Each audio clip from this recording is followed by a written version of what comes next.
Hi, my name's Sammy, and I am just going to talk a little bit briefly on me and how I practice and use the concept of witchcraft and just the techniques, correspondences in there. I was really inspired by other bloggers like Ann Maddox and just thinking about something that for me has been not like a second nature, but it has been something that I have used this sort of intention with this magic, these craft concepts since I was like around 14. Um, I still have my copy of Silver Ravenwolf's To Ride the Silver Broomstick. If you've ever seen the original 90s cover, it is glorious. Let me grab it. Wow. This is, yes, this is a piece of history. And I know somebody's already ready to have like a pitchfork to tell me about how terrible and awful Silver Ravenwolf is, and I know. She gets a lot of heat. A lot of it can be quite deserved, but I've read Buckland, I've been read Cunningham, the usual Llewellyn sort of people, and honestly, she's really middle of the pack when it comes to inaccurate correspondences or historical inaccuracies or cultural appropriation. She's really middle of the pack, though. In this book, what I found pretty funny was just like there's a part of when she's explaining tarot and she completely like leaves out half the court cards, so I thought that was a little odd. But anyway, blast from the past. um I have, I guess, graduated from this by now in the last, I guess, 12 or so years. um though now most of the source material that I do kind of consume is more along the lines of myth, how to actually grow things, the bare bones of psychology, that kind of thing. Though I do admit that I am on Tumblr and Pinterest and other places to see cute like altar ideas and stuff like that. But to get back to sort of what I do and how I use witchcraft is that I do a lot of it with this idea of kind of blending it with CBT, which is cognitive behavioral therapy, and those kind of ideas of brain hacking, intention work. Not like full on The Secret, but like, let's be real, The Secret is um, it's pretty much just like pop psychology witchcraft, which I'm a big fan of. I feel like more people should get in on it. So for me, what that kind of means is that I use all my either spells, um, altars, offerings. It's all kind of self-directed, because I want to have the change in me. It's not so much about external or what other people are doing. It's really about what I'm trying to accomplish. And I'm not quite sure what really initially like drew me to witchcraft. Some people could say TV, or movies, but I feel like I was doing kind of like weird sort of witchy things before I ever saw The Craft or Charmed. I mean, millions of people have seen both of those, and how many of them have an altar? Yeah, people usually don't put in the effort after a movie. Um, it might be due to just my grandma, who I guess you might consider her like in the oeuvre of faith healer, but she didn't necessarily feel like her healing came, you know, from good old JC. She just thought like it was an inward thing that she could kind of tap on into.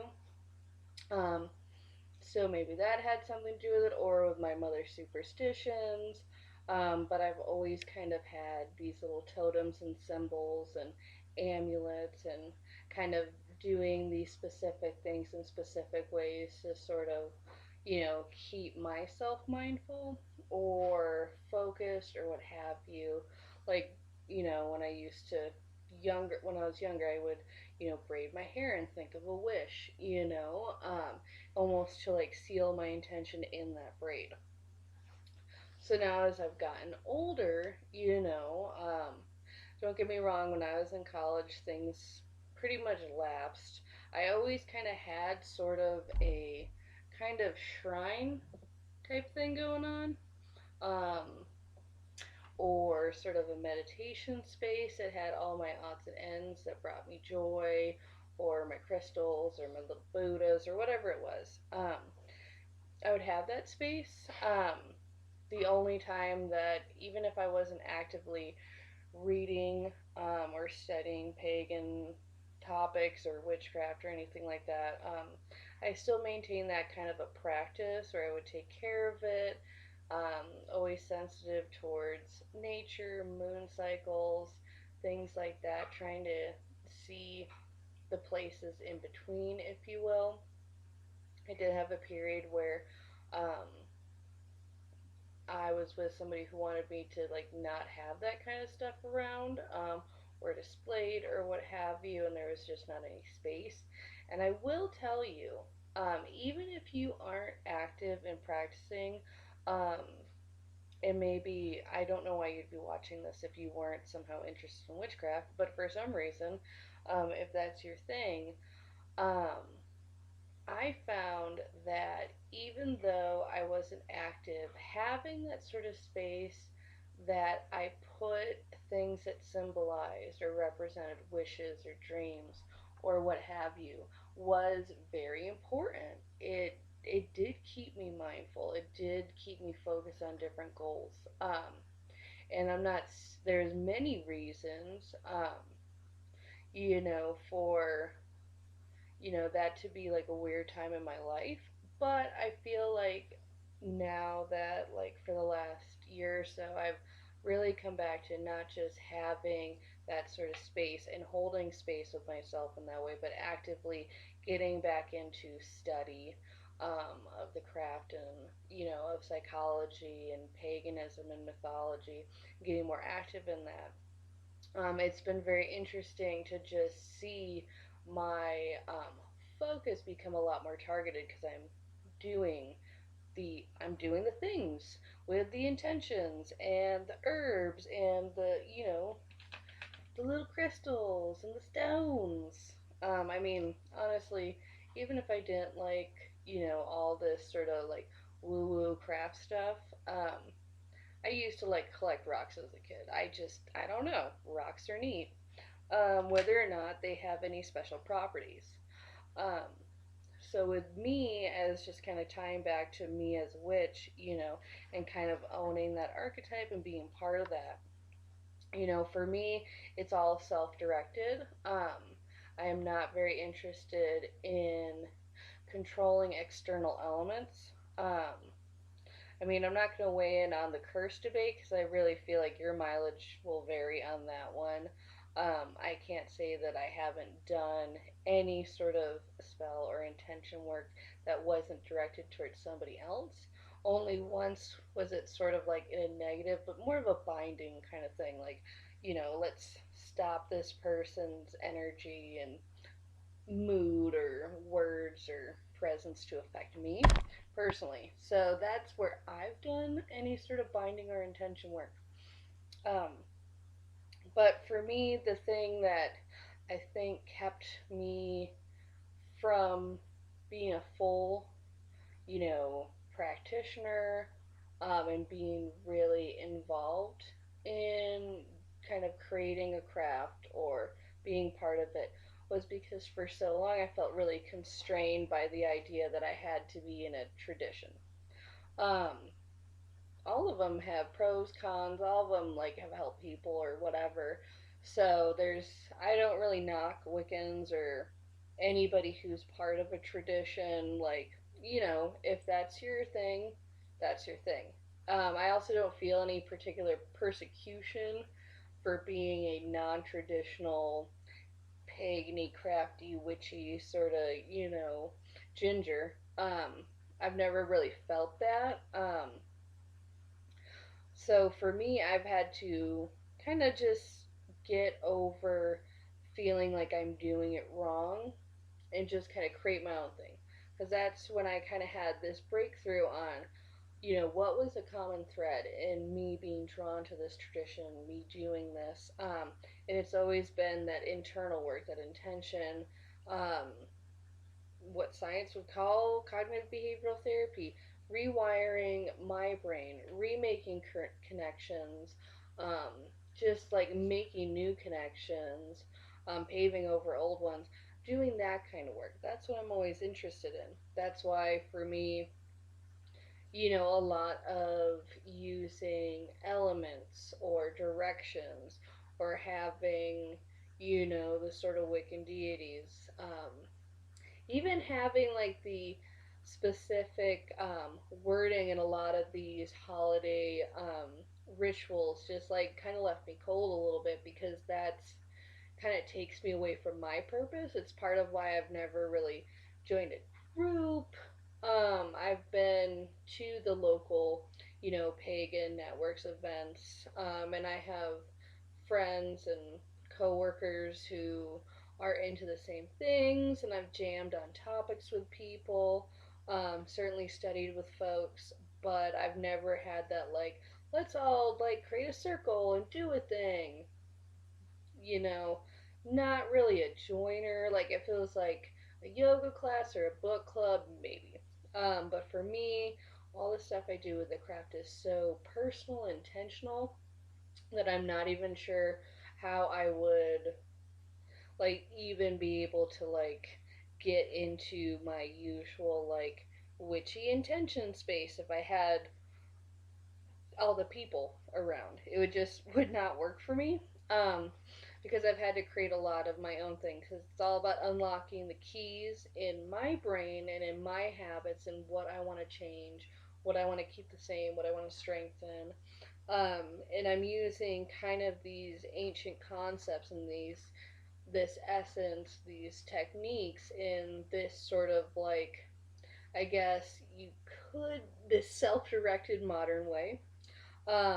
That would include deities such as ancient deities such as Apollo or Hecate, but it could also bring in pop culture influences. Like I'm a big fan of Buffy the Vampire Slayer. I like many people, I grew up just loving Harry Potter. So for me, those things, if they unlock the keys in my brain, that has the same importance level as using, you know, uh, Freya or Thor or, the Spider Woman or whatever deity that you're working with. I'm also really into tarot, but as you might imagine, it's not so much a fortune telling thing for me so much as I want to get insights into my brain and what I'm thinking and what I'm seeking. I have a variety of decks that go along with my different moods or my intentions. I incorporate the cards a lot into different spells and intention work and how I present my altar. Right now, I have a display of Queen of Pentacles because in my study of the Four Queens, that's kind of who I'm really jamming on right now in October. I still consider myself learning. I mean, I probably will be like 80, and just be like, I still haven't gotten the hang of this tarot thing. But that's where I'm jamming on right now, and that's where I'm studying because it's just another way to unlock that sort of psychology. Um, so I guess to summarize, I made this video because I do find it very interesting watching other people's YouTube videos on why they do the things they do, what makes them tick, what choices that they made, because when you read these different books and you meet people out in the world, it's hard to really understand why they're making the choices that they make, what's valid, what's not. Like, don't get me wrong. I believe that there are some ways that is a wrong way to do witchcraft. Like, I feel like if you just randomly take bits and pieces, and I know everything that I've said before is like, take bits and pieces, I do this and I do that. But I don't touch things that are like I don't understand from a cultural standpoint, so I'm not going to take elements of Santeria or take voodoo or mix that up with the I Ching or random things like that where it has like this sort of sacredness and this power. It's like high level, you know, knowledge that you should only get when you've been initiated and you pass through levels of an order. I don't mess with stuff like that, not just from like a cultural appropriation place or from, just having, that where, oh, me as, a white person, I shouldn't do that. I mean, that is a factor for certainly many things that you might see in neo-pagan, new age sort of topics. Like, that is a hot button issue, but there's also the issue of you don't know what kind of power that you could be messing with, what sort of ancient things that you haven't figured out. And unless you've had like a trained, there's some things you can't learn from books. There's some sacred cultural knowledge that can be from, you know, just like European druids or initiates in, high level, Wiccan sort of orders. It doesn't necessarily need to be something that is from an indigenous culture. There's some things that I'm not gonna put in my mixed bag because I know that there is a power and understanding there that I don't possess. If you do, go ahead, do your thing.